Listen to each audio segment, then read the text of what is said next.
Good Evening Business, l'invité.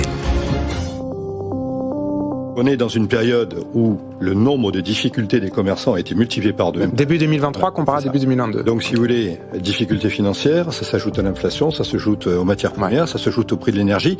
Voilà, on a des commerçants qui sont fatigués, on a des commerçants qui ont montré leur résilience, on a des commerçants qui ont peur. Et ça, encore une fois, c'est important, c'est-à-dire qu'on ferme les rideaux. Ça ne va pas dans le sens du développement de notre économie, voire du maintien d'une certaine activité. Le manque à gagner, alors c'est pas moi qui le chiffre, c'est les différentes enquêtes qu'on peut avoir.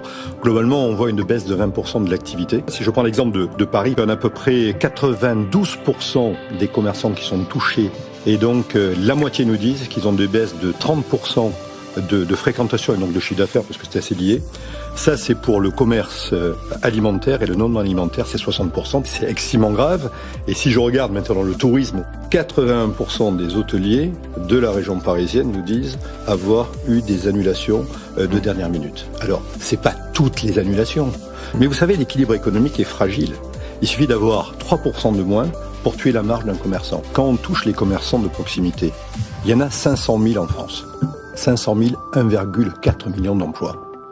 Quand vous touchez le commerce, vous touchez la vie. Et on a besoin de soutien pour nos commerçants. Et le meilleur soutien qu'on puisse avoir, c'est pas les politiques de l'État, c'est que tout ça s'arrête.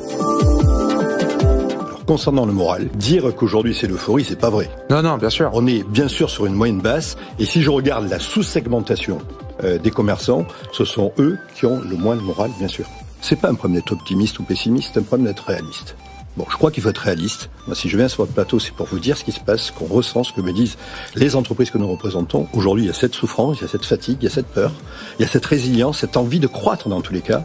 Mais il y a des difficultés et je crois que notre boulot, c'est de faire en sorte de les citer et de faire tout pour que ça s'arrête et pour qu'on retrouve un climat serein qui nous permette de travailler, de faire notre shopping et de nous balader dans le monde. Au-delà d'être optimiste ou pessimiste, les patrons français, en tout cas, sont surtout déterminés. On est déterminés.